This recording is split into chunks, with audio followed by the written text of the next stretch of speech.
Hi friends, welcome back to my channel. So ಮೊದಲ ಮಳೆ ಈ ವರ್ಷದ್ದು ಅಂತಾನೆ ಹೇಳ್ಬೋದು. ಯುಗಾದಿ ಮುಂಚೆ ಮಳೆ ಒಂದ್ಸಲ ಬರುತ್ತೆ ಅಂತ ಹೇಳ್ತಾರೆ.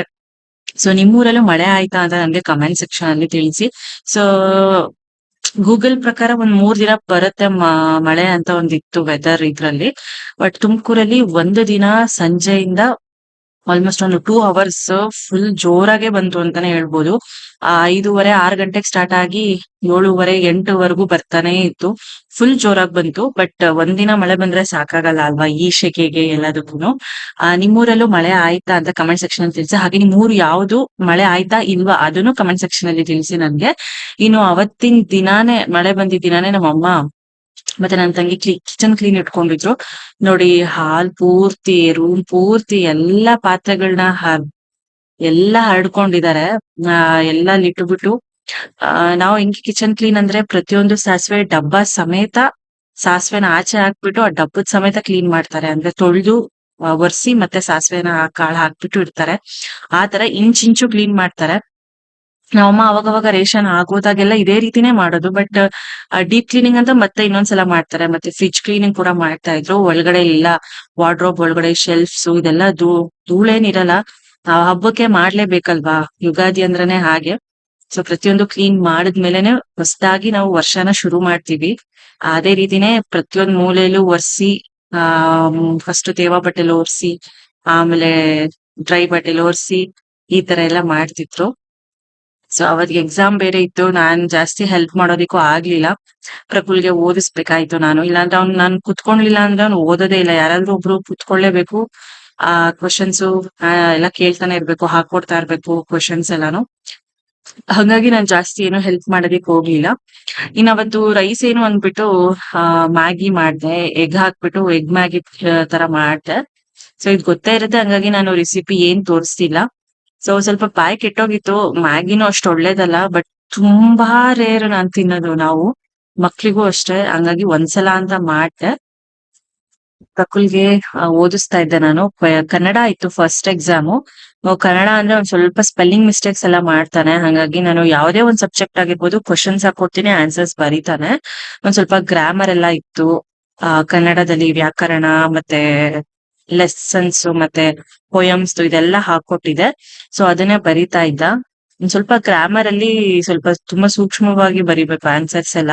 ಅಷ್ಟ್ ಈಸಿಯಾಗಿ ಗ್ರಾಮರ್ ಬರಲ್ಲ. ಅದನ್ನ ಫುಲ್ ಕಾನ್ಸಂಟ್ರೇಷನ್ ಇಟ್ಟು ಬರದ್ರೇನೆ ಬರೋದು. ಹಂಗಾಗಿ ಯಾವ್ದು ಹೆಂಗೆ ಅಂತ ಹೇಳ್ಕೊಡ್ತಾ ಕ್ವೆಶನ್ಸ್ ಕೂಡ ನಾನು ಬರೆಸ್ತಾ ಇದ್ದೆ.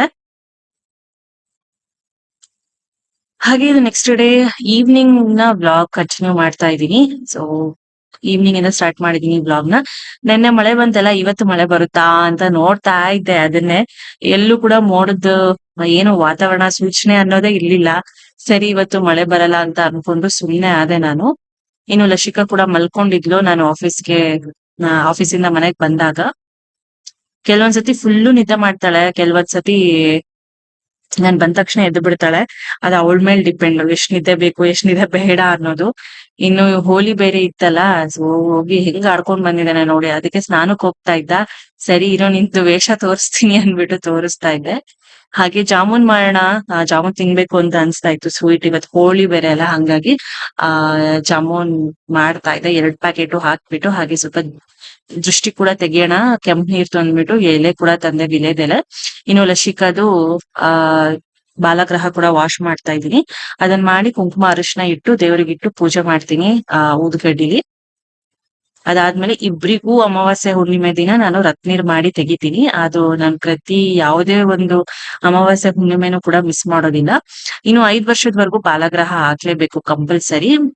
ಪ್ರಕೃಲ್ಗೂ ಮೊದ್ಲು ಹಾಕ್ತಾ ಇದ್ದೆ, ಆಮೇಲೆ ಒಂದು 7 ಇಯರ್ಸ್ ಅಲ್ಲಿ ಏನೋ ತೆಗ್ದೆ ನಾನು. ಇನ್ನ ಲಶಿಕಾಗೆ ಹಾಗೆ ಕಂಟಿನ್ಯೂ ಮಾಡ್ತಾ ಇದ್ದೀನಿ ನಾನು. ಎಲ್ಲರಿಗೂ ಹೋಳಿ ಹಬ್ಬದ ಶುಭಾಶಯಗಳು. ಸೇಫ್ ಆಗಿ ಆಡಿರ್ತೀರಾ ಅಂತ ಅನ್ಕೊಂಡಿರ್ತೀನಿ. ಕಣ್ಣಿಗೆ ಎರ್ಚ್ಕೊಳ್ಳೋದು, ಬಾಯಿಗೆ ಎರ್ಚ್ಕೊಳ್ಳೋದು ಇದೆಲ್ಲ ಬೇಡ. ಏನಕ್ಕಂದ್ರೆ ಅವೆಲ್ಲ ಕೆಮಿಕಲ್ಸ್ ಇಂದ ಮಾಡಿರ್ತಾರೆ. ನಾನು ಒಂದು ಜಾಸ್ತಿ ಎಲ್ಲ ಕೊಡೋದಿಲ್ಲ, ಸ್ವಲ್ಪ ಹೊತ್ತೊಂದು ಆಡ್ಕೊಂಡ್ ಬಾ ಅಂತ ಬಿಟ್ಟಿದೆ. ಬಂದು ಸ್ನಾನ ಮಾಡಿ ಫ್ರೆಶ್ ಅಪ್ ಆಗಿದ್ದಾನೆ ಪ್ರಫುಲ್ ಕೂಡ. ಇನ್ನು ಇಬ್ರಿಗೂ ದೃಷ್ಟಿ ಕೂಡ ತೆಗೆದ್ಬಿಟ್ಟು ನಾನು ಆಚೆ ನೀರ್ನ ಹಾಕ್ಬಿಡ್ತೀನಿ. ಹಾಗೆ ಯಾರೆಲ್ಲ ಮದರ್ಸ್ ಎಕ್ಸಾಮ್ ಟೆನ್ಷನ್ ಅಲ್ಲಿ ಇದ್ದೀರಾ ಅಂತ ಕಮೆಂಟ್ ಸೆಕ್ಷನ್ ಅಲ್ಲಿ ತಿಳಿಸಿ. ಈ ಮಂತ್ ಅಂದ್ರೇನೆ ನಮ್ಗೆ ಎಲ್ಲಾ ಮದರ್ಸ್ಗೂ ಒಂಥರ ಎಕ್ಸಾಮ್ ಟೆನ್ಷನ್, ಅವ್ರಿಗಿಂತ ನಮಗ್ ಹೆಚ್ಚಾಗಿ ಇರುತ್ತೆ. ಹಾಗೆ ಇಲ್ಲಿ ಜಾಮೂನ್ ಮಾಡೋದಿಕ್ಕೆ ಕಲ್ಸಿಡ್ತಾ ಇದ್ದೆ ಹಿಟ್ಟೆಲ್ಲಾನು. 2 ಪ್ಯಾಕೆಟ್ ಹಾಕಿ ಸ್ವಲ್ಪ ಜಾಸ್ತಿನೇ ಮಾಡೋಣ ಅಂತ ಅನ್ಕೊಂಡು 2 ಪ್ಯಾಕೆಟ್ ಹಾಕಿ ಮಾಡ್ತಾ ಇದ್ದೀನಿ. ಯೂಶುವಲಿ ಒಂದೇ ಪ್ಯಾಕೆಟ್ ನ ಹಾಕ್ಬಿಟ್ಟು ಜಾಮೂನ್ ಮಾಡ್ತಾ ಇದ್ದೆ. ಬಟ್ ನಾಳೆಗೂ ಇದ್ರೆ ಮಕ್ಳು ತಿಂತಾರಲ್ಲ ಚೆನ್ನಾಗಿ, ಇನ್ನು ನಾಳೆಗೆ ನೆಂದಷ್ಟು ಇನ್ನೂ ಚೆನ್ನಾಗಿರುತ್ತೆ ಜಾಮೂನು. ಹಂಗಾಗಿ ಈಗ ಒಂದ್ ಸ್ವಲ್ಪ ಬಿಸಿ ತಿನ್ನಕ್ಕೆ ನಾಳೆನು ತಿನ್ನೋದಿಕ್ಕೆ ಅಂತ ಮಾಡ್ತಾ ಇದ್ದೆ. ಹಾಗೆ ಇಲ್ಲಿ ನಾನು ಜಾಮೂನ್ ಉಂಡೆಗಳನ್ನ ಮಾಡಕ್ ಬಂದ್ರೆ ಪ್ರಕೃಲು ಓಡ್ ಬರ್ತಾರೆ, ನಾನು ಮಾಡ್ತೀನಿ ಅಮ್ಮ, ನಾನು ಮಾಡ್ತೀನಿ ಅಂತ. ಅದನ್ನೇ ಬಂದು ಇಲ್ಲಿ ನಿಂತ್ಕೊಂಡು ಕೇಳ್ತಾ ಇದ್ದ, ನಾನೊಂದ್ ಸ್ವಲ್ಪ ಮಾಡ್ತೀನಿ, ನೀನೊಂದ್ ಸ್ವಲ್ಪ ಮಾಡು, ಹಾಗೆ ಹೀಗೆ ಅಂತ ಹೇಳ್ತಾ ಇದ್ದ. ಇನ್ ಅದನ್ನ ನೋಡಿ ಲಸಿಕಾನು ಬರ್ತಾಳೆ, ಅಮ್ಮ ನಾನು ಮಾಡ್ತೀನಿ ಅಂತ. ಅವ್ರ ಅಣ್ಣ ಹೆಂಗ್ ಮಾಡ್ತಾಳೆ, ಲಸಿಕಾ ಕೂಡ ಅದೇ ರೀತಿನೇ ಮಾಡ್ತಾಳೆ. ಒಂದೇ ಸಲ ಇದೆಲ್ಲ ಉಂಡೆ ಕಟ್ಟಿಟ್ಕೊಂಡ್ರೆ ಬೇಗ ಡೀಪ್ ಫ್ರೈ ಮಾಡಿ ಇಡ್ಬಹುದು. ಇನ್ನು ಈ ತರ ತಿನ್ನೋದಿಕ್ಕೆ ಪ್ರಕುಲ್ಗೆ ತುಂಬಾ ಇಷ್ಟ ಆಗುತ್ತೆ. ಅವ್ನಿಗೊಂದ್ 5-6 ಎತ್ತಿಡ್ತೀನಿ. ಈ ತರ ರಾ ಆಗಿ ಜಾಮೂನ್ ತಿನ್ನಕ್ಕೆ ಅವ್ನಿಗೆ ತುಂಬಾ ಇಷ್ಟ ಆಗುತ್ತೆ. ಇಲ್ಲಿ ರೆಡಿ ಆಗಿದೆ ಪಾಕ ಕೂಡ. ಪಾಕ ಆದ್ರೂ ಬಿಸಿ ಇರ್ಬೇಕು, ಇಲ್ಲ ಜಾಮೂನ್ ಆದ್ರೂ ಬಿಸಿ ಇರ್ಬೇಕು. ಎರಡೂ ಬಿಸಿ ಇದ್ರೆ ಪೀಸ್ಗಳಾಗೋ ಚಾನ್ಸಸ್ ಇರುತ್ತೆ. ಸೊ ಯಾವ್ದಾದ್ರು ಒಂದು ಬಿಸಿ ಇದ್ದು ಹಾಕಿದ್ರೆ ಆ ಜಾಮೂನ್ ಏನಿರುತ್ತೆ ಹಾಗೆ ಇಟ್ಕೊಂಡು ಚೆನ್ನಾಗಿರುತ್ತೆ. ಇನ್ ಆಚೆನೆ ಊಟ ಮಾಡೋಣ ಅಂದ್ಬಿಟ್ಟು ಎಲ್ಲ ಆಚೆನೆ ಇಡ್ತಾ ಇದ್ವಿ. ಸೊ ನಮ್ಗೆ ಊಟ ಕೂಡ ಮುಗಿಯಿತು. ಇನ್ನು ಸ್ಪೆಕ್ಸ್ ರೆಡಿ ಇದೆ, ತಗೊಂಡೋಗಿ ಅಂತ ಹೇಳಿದ್ರು ಅಕ್ಷರ ಐ ಫೌಂಡೇಶನ್. ಇದು ಬಂದು NEPS ಹಿಂದೆ ಇದೆ. ಇನ್ನ ಸಕಲಾಗಿದೆ ಇದು. ಆಲ್ಮೋಸ್ಟ್ ಒಂದು 2000 ರುಪೀಸ್ ಆಯ್ತು ಇದು. ನಾನು ಫುಲ್ ಫ್ರೇಮ್ ಇರೋದೇ ತಗೊಳ್ತೀನಿ. ಯಾವತ್ತು ನಾನು ಮೊದ್ಲೆಲ್ಲ ಸಿಂಗಲ್ ಫ್ರೇಮ್ ಮೇಲ್ಗಡೆ ಇರೋದು ಮಾತ್ರ ತಗೊಳ್ತಾ ಇದ್ದೆ.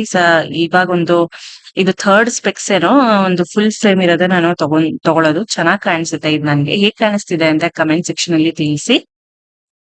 ಸೊ ಬರ್ದ ಹಾಗೆ ಆಫೀಸಿಂದ ಬರ್ತಾನೆ ಇಸ್ಕೊಂಡ್ ಬಂದೆ. ಅಂಡ್ ಈ ತರ ಸೈಡ್ಸ್ ಅಲ್ಲಿ ಈ ತರ ಇದೆ ಡಿಸೈನು. ಚೆನ್ನಾಗ್ ಅನ್ಸ್ತು. ಅಲ್ಲಿ ಎಲ್ಲಾನು ಇರುತ್ತಲ್ಲ, ನಾವ್ ಅಲ್ಲೇ ವೇರ್ ಮಾಡ್ಬಿಟ್ಟೆ ನೋಡ್ತೀವಿ ಯಾವ್ ಚೆನ್ನಾಗ್ ಅನ್ಸತ್ತೆ ಏನು ಅಂತ. ಆ ನಂಗೆ ಇದೇ ಚೆನ್ನಾಗ್ ಅನ್ಸ್ತು, ಹಂಗಾಗಿ ಇದನ್ನೇ ನಾನು ತಗೊಂಡೆ. ಇನ್ನು ಹುಣ್ಣಿಮೆ ಅಲ್ವಾ, ಚಂದ್ರ ಮಾತ್ರ ಸೂಪರ್ ಆಗಿ ಕಾಣಿಸ್ತಾನೆ.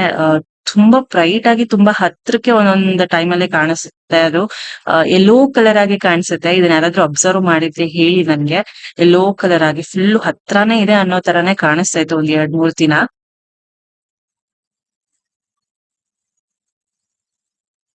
ಇನ್ನ ಬೆಳಗ್ಗೆ ಇದ್ದು ವ್ಲಾಗ್ ನ ಕಂಟಿನ್ಯೂ ಮಾಡ್ತಾ ಇದ್ದೀನಿ. ಆ ಇದೊಂಥರ ವಿಧವಾದ ದಾಸವಾಳ ಗಿಡಗಳು, ಹೂವಗಳು.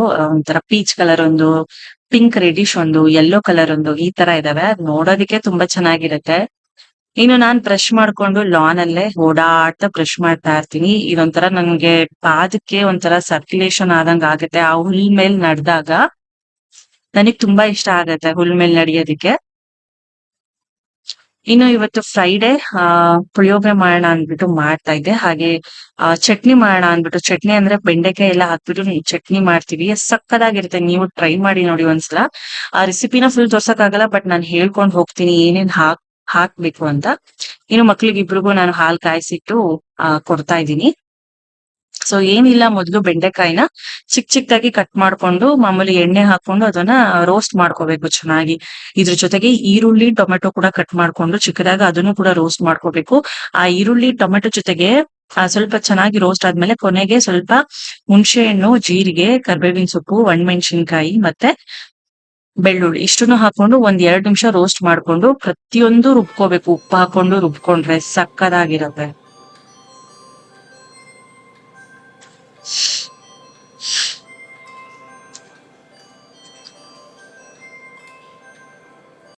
ಇನ್ನು ನನಗೆ ದೇವ್ರ ಹಾಡಂತೂ ಇರ್ಲೇಬೇಕು. ದೇವ್ರ ಹಾಡಿಲ್ಲ ಅಂದ್ರೆ ನನಗೆ ಅಡಿಗೆ ಮಾಡೋದಕ್ಕೆ ನನ್ಗೆ ಇದೇ ಎನರ್ಜಿನೇ ಬರಲ್ಲ. ಸೊ ನಾನು ಆಗ್ಲೇ ಹೇಳ್ದಂಗೆ ಈ ರೀತಿ ಒಂದ್ ಸ್ವಲ್ಪ ಕಪ್ಪಗೆ, ಮೀಡಿಯಂ ಕಪ್ಪಗೆ ಆಗೋವರೆಗೂ ಬೇಯಿಸ್ಕೊಂಡು, ನಾನು ಆಗ್ಲೇ ಹೇಳ್ದಂಗೆ ಪ್ರತಿಯೊಂದು ಹಾಕೊಂಡು ಕೊನೆಗೆ ಈರುಳ್ಳಿ ಟೊಮೆಟೊನ ಫಸ್ಟ್ ಫ್ರೈ ಮಾಡ್ಕೋಬೇಕು. ಅದಾದ್ಮೇಲೆ ಒಣಮೆಣಸಿನ್ಕಾಯಿ, ಜೀರಿಗೆ, ಕರಿಬೇವು, ಬೆಳ್ಳುಳ್ಳಿ, ಹುಣಸೆಹಣ್ಣು ಇಷ್ಟನ್ನು ಹಾಕೊಂಡು ಒಂದ್ 2 ನಿಮಿಷ ರೋಸ್ಟ್ ಮಾಡ್ಕೊಂಡು ಮಿಕ್ಸಿಲ್ ಹಾಕಿ ರುಬ್ಕೋಬಹುದು, ಇಲ್ಲ ಮಸ್ಕೋಬಹುದು. ಮಿಕ್ಸಿಲ್ ಹಾಕಿದ್ರೆ ಚೆನ್ನಾಗಿರುತ್ತೆ, ಮಸ್ಯೋದನ್ನ ಸ್ವಲ್ಪ ಟೈಮ್ ಹಿಡಿಯುತ್ತೆ. ಇನ್ನು ಒಳ್ಕಲ್ಲೆಲ್ಲ ಮಾಡ್ಬೋದು ಚೆನ್ನಾಗಿ. ಸ್ವಲ್ಪ ರುಚಿಗೆ ತಕ್ಕಷ್ಟು ಉಪ್ಪನ್ನ ಹಾಕೊಂಡ್ ಮಾಡ್ಕೊಂಡ್ರೆ ಮುದ್ದೆಗೆ, ರೈಸ್ಗೆ, ಚಪಾತಿಗೂ ಕೂಡ ತುಂಬಾನೇ ಚೆನ್ನಾಗಿರುತ್ತೆ. ಇನ್ನು ನಾನು ಪುಳಿಯೋಗರೆ ಎಲ್ಲ ಮಾಡಿ ಅಮ್ಮಂಗೆ ರೋಸ್ಟ್ ಎಲ್ಲ ಮಾಡ್ಕೊಟ್ಟೆ. ಅಮ್ಮ ಚಟ್ನಿ ರುಬ್ಕೋತಾರೆ. ಈಗ ನಾನು ಕೂಡ ರೆಡಿ ಆಗಿ ಹೊರಟೆ ಆಫೀಸ್ಗೆ. ಕೆಲವೊಂದ್ಸತಿ ಲೆಗಿನ್ಸ್ ಪಲಾಜೋ ಪ್ಯಾಂಟ್ ಬೇಜಾರಾಗತ್ತೆ ಅನ್ನೋವಾಗ ಜೀನ್ಸ್ ಪ್ಯಾಂಟ್ ಹಾಕೊಂಡ್ ಹೋಗ್ತೀನಿ. ಇದು ಜೀನ್ಸ್ ಇದು. ಕೆಲವೊಂದ್ಸತಿ ಬೇಜಾರಾದಾಗ ಹಿಂಗೆ ಆಲ್ಟರ್ನೇಟಿವ್ ಆಗಿ ಹಾಕೊಂಡು ಹೋಗ್ತಾ ಇರ್ತೀನಿ. ಆಫೀಸಿಂದ ಬಂದ್ಮೇಲೆ ಎಲ್ರು ಕೂಡ ದೇವಸ್ಥಾನಕ್ಕೆ ಹೋದ್ವಿ, ಚೌಡೇಶ್ವರಿ ದೇವಸ್ಥಾನಕ್ಕೆ. ಇವತ್ತು ಶುಕ್ರವಾರ ಅಲ್ಲ, ಒಳ್ಳೆ ದಿನ ಅಂದ್ಬಿಟ್ಟು ನಮ್ಮ ಮನೆ ಹತ್ರನೇ ಹೊಸದಾಗಿ ಕನ್ಸ್ಟ್ರಕ್ಟ್ ಆಗಿರೋ ಅಂದ್ರೆ ಹಳೇದೇ ಇದು ಟೆಂಪಲ್, ಅದನ್ನೆಲ್ಲ ಒಡೆದಾಕಿ ಮತ್ತೆ ಹೊಸದಾಗಿ ಕನ್ಸ್ಟ್ರಕ್ಟ್ ಮಾಡಿರೋಂತ ಟೆಂಪಲ್ ಇದು. ಇನ್ನ ಅಲ್ಲಿ ಹೋದ್ರೆ ಒಂಥರ ನೆಮ್ಮದಿ. ಇದು ಓಪನ್ ಆದಾಗ ಎಷ್ಟು ಜನ ಇದ್ರು ಗೊತ್ತಾ, ಕಾಲ್ ಇಡೋದಕ್ಕೂ ಕೂಡ ಜನ, ಅಷ್ಟು ಜನ ಇದಕ್ ಜಾಗನೇ ಇರ್ಲಿಲ್ಲ. ಸೊ ಇವಾಗೆಲ್ಲ ಆರಾಮ್, ಅಷ್ಟೊಂದ್ ಜನ ಎಲ್ಲ ಇರಲ್ಲ. ಹೋಗ್ತಾ ಹೋಗ್ತಾ ಹೋಗ್ತಾ ನಾವ್ ಆರಾಮಾಗಿ ದೇವ್ರ ದರ್ಶನ ಆಗತ್ತೆ. ಅವತ್ತಂತೂ ಓಪನ್ ಆದಾಗಂತೂ ನಮ್ಗೆ ನೋಡೋದಿಕ್ಕೂ ಕೂಡ ಆಗ್ತಿರ್ಲಿಲ್ಲ ದೇವ್ರನ್ನ, ಅಷ್ಟು ಜನ ತುಂಬ್ಕೊಂಡ್ಬಿಟ್ಟಿದ್ರು.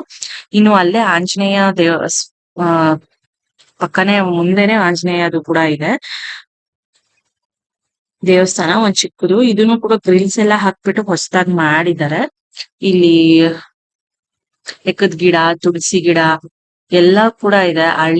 ಅರಳಿ ಮರ ಕಟ್ಟೆ ಇದೆ, ಮತ್ತೆ ನಾಗರ ಕಟ್ಟೆ ಇದೆ, ಎಲ್ಲಾನು ಇದೆ. ಹಂಗೆ ನಾವು ಕೂಡ ಪ್ರದಕ್ಷಿಣೆ ಹಾಕ್ತಾ ಇದ್ವಿ. ಪ್ರದಕ್ಷಿಣೆ ಹಾಕಿ ಪೂಜೆ ಮಾಡಿದ್ರೆ ತುಂಬಾನೇ ಒಳ್ಳೇದಲ್ವಾ. ಸೊ ನಾವ್ ಪೂಜೆ ಏನ್ ಮಾಡ್ಲಿಲ್ಲ, ಜಸ್ಟ್ ಪ್ರದಕ್ಷಿಣೆ ಹಾಕಕ್ಕೆ ಅಂತಾನೆ ಬಂದ್ವಿ. ಸೊ ಇದಾದ್ಮೇಲೆ ಓವೆನ್ ನೋಡ್ಬೇಕು ಅಂತ ಹೋಗಿದ್ದು, ಆಕ್ಚುಲಿ ತಗೊಂಡ್ಬರ್ಬೇಕು ಅನ್ನೋ ಐಡಿಯಾ ಇರ್ಲಿಲ್ಲ. ಹೋಗಿ ನೋಡ್ಕೊಂಡ್ ಬರೋಣ, ಆನ್ಲೈನ್ ಅಲ್ಲಿ ಎಷ್ಟಿದೆ, ಶಾಪ್ ಅಲ್ಲಿ ಎಷ್ಟಿದೆ ಅಂತ ನೋಡ್ಕೊಂಡ್ ಬರೋಣ ಅಂತಾನೆ ಹೋದ್ವಿ. ಸೊ ಬನ್ನಿ ಯಾವ ತರದ್ ಓವೆನ್ ನೋಡ್ತೀವಿ. ನಾವಂತೂ ಓವೆನ್ ತಂದೆ ಬಿಟ್ವಿ. ಕಂಪೇರ್ ಟು ಆನ್ಲೈನ್, ಶಾಪ್ ಅಲ್ಲೇ ಕಮ್ಮಿ ಇತ್ತು. ಹಾಗಾಗಿ చూడు ఎట్లే కడతాయి.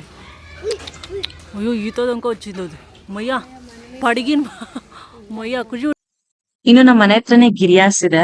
ತುಂಬಾ ನಾವು washing machine, fridge, TV, almost electronic items ಎಲ್ಲ ನಾವ್ ಇಲ್ಲೇ ತರೋದು ಜಾಸ್ತಿ, ಇಲ್ಲೇ ತಂದಿರೋದು. ಈ ಸಲನು ಇಲ್ಲೇ ಹೋಗೋಣ, ಪ್ರೈಸ್ ನೋಡೋಣ, ಕಂಪೇರ್ ಮಾಡ್ಕೊಳ್ಳೋಣ ಅಂತ ಹೋದ್ವಿ. ಬಟ್ ಓಕೆ, 1000 ರುಪೀಸ್ ವೇರಿ ಇತ್ತು ಅಂದ್ರೆ ನಮ್ಗೆ ಕಡಿಮೆಗೆ ಸಿಕ್ತು ಶಾಪ್ ಅಲ್ಲಿ. ನಮಗೂ ಓವನ್ ಬಗ್ಗೆ ಅಷ್ಟೊಂದು ಐಡಿಯಾ ಇರಲಿಲ್ಲ, ಯಾವ್ದು ತಗೋಬೇಕು, ಎಷ್ಟು ಲೀಟರ್ಸ್ ತಗೋಬೇಕು, ಏನೇನ್ ಆಪ್ಷನ್ಸ್ ಇರುತ್ತೆ ಅಂತ ನಮ್ಗೇನು ಗೊತ್ತಿಲ್ಲ. ಸರಿ ಅಂತ ಹೋಗಿ ನೋಡಿದ್ವಿ. ಅವರೆಲ್ಲ ಎಕ್ಸ್ಪ್ಲೈನ್ ಮಾಡ್ತಾ ಇದ್ರು ನಮ್ಗೆ, ಈ ಬ್ರ್ಯಾಂಡ್ ಇಂದ ನಿಮ್ಗೆ ಈ ತರ ಇಷ್ಟು ಲೀಟರ್ಸ್ ಇಷ್ಟಿರುತ್ತೆ, ನಿಮ್ಗೆ ಕಿಟ್ ಎಲ್ಲ ಈ ತರ ಸಿಗುತ್ತೆ, ಮತ್ತೆ ಇಷ್ಟು ಕಾಸ್ಟ್ ಆಗುತ್ತೆ, ಎಲ್ಲಾನು ಹೇಳ್ತಾ ಇದ್ರು. ಸೊ ನಾವು ಒಂದು LG, ಸ್ಯಾಮ್ಸಂಗ್ ಮತ್ತೆ IFB ಈ 3 ಸೆಲೆಕ್ಟ್ ಮಾಡ್ಕೊಂಡ್ವಿ. ನಾವು ಇದ್ರಲ್ಲಿ ಯಾವ್ದಾದ್ರು ನೋಡೋಣ, ಒಂದ್ ಸೆಲೆಕ್ಟ್ ಮಾಡೋಣ ಅಂತ. ಅಲ್ಲಿ ನಾವು ಕಂಪೇರ್ ಮಾಡಿ ಅಲ್ಲೇ ನೋಡಿದಾಗ ನಮ್ಗೆ ಆನ್ಲೈನ್ ಅಲ್ಲಿ 1000 ರುಪೀಸ್ ವೇರಿ ಇತ್ತು. ಅಂದ್ರೆ ಶಾಪ್ ಅಲ್ಲೇ 1000 ರುಪೀಸ್ ಕಡಿಮೆ, ಎಲ್ಲ ಡಿಸ್ಕೌಂಟ್ ಎಲ್ಲ ಹೋಗಿ. ಆನ್ಲೈನ್ ಅಲ್ಲೆಲ್ಲ ಹಿಂಗ್ ಡಿಸ್ಕೌಂಟ್ ಸಿಗಲ್ಲ, ಎಷ್ಟು ಪ್ರೈಸ್ ಇದೆಯೋ ಅಷ್ಟೇ ಕೊಡ್ಬೇಕು.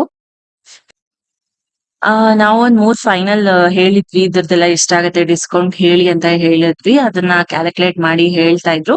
ಆ ಗ್ಯಾಪ್ ಅಲ್ಲಿ ಟಿವಿಗಳು, ಫ್ರಿಡ್ಜ್ಗಳು ಯಾವ ತರ ಎಲ್ಲ ಹೊಸ ಹೊಸ ಮಾಡೆಲ್ಸ್ ಬಂದಿದೆ ಅಂತ ಹೋಗಿ ನೋಡ್ತಾ ಇದ್ವಿ. ಸಿಕ್ಕಾಪಟ್ಟೆ ಸಖತ್ತಾಗಿದೆ. ಸೋನಿ ಟಿವಿ ಅಷ್ಟು ದೊಡ್ಡದು, ಅದು 1,60,000 ಅದು. ಸೊ ಕೊನೆಗೆ ನಾವು IFB ಮೈಕ್ರೋ ಓವೆನ್ ತಗೊಂಡ್ವಿ. ನಾವು ನೋಡಿದಾಗ್ಲೇ ಸ್ಯಾಮ್ಸಂಗು, LG. ಸೊ ಸ್ಯಾಮ್ಸಂಗ್ ಬಂದು ಎಲ್ಲ ಡಿಸ್ಕೌಂಟ್ ಹೋಗಿ ನಮ್ಗೆ 13.3 ಆಯ್ತು. ಅದೆಷ್ಟೋ ಹೇಳಿದ್ರು, 24 ಲೀಟರ್ 20 ಲೀಟರ್ ಹೇಳಿದ್ರು. ಇದು IFB, ಇದು ಬಂದ್ಬಿಟ್ಟು 20 ಲೀಟರು. ಇದು ಹೊಸ ಮಾಡೆಲ್, IFB 20VC4 ಅಂತ ಮಾಡೆಲ್. ನೀವು ಇದು ಬಂದು 20 ಲೀಟರ್ಸ್. ನಮ್ಗೆ ಅಲ್ಲಿ ಅದ್ರ ಮೇಲೆ MRP ಇದು 14,890, ನಮ್ಗೆ ಎಲ್ಲ ಕಳೆದು 10,800 ಕೊಟ್ರು, ಎಕ್ಸಿಸ್ಟಿಂಗ್ ಕಸ್ಟಮರ್ಸ್ ಆಲ್ರೆಡಿ ಅಂತ.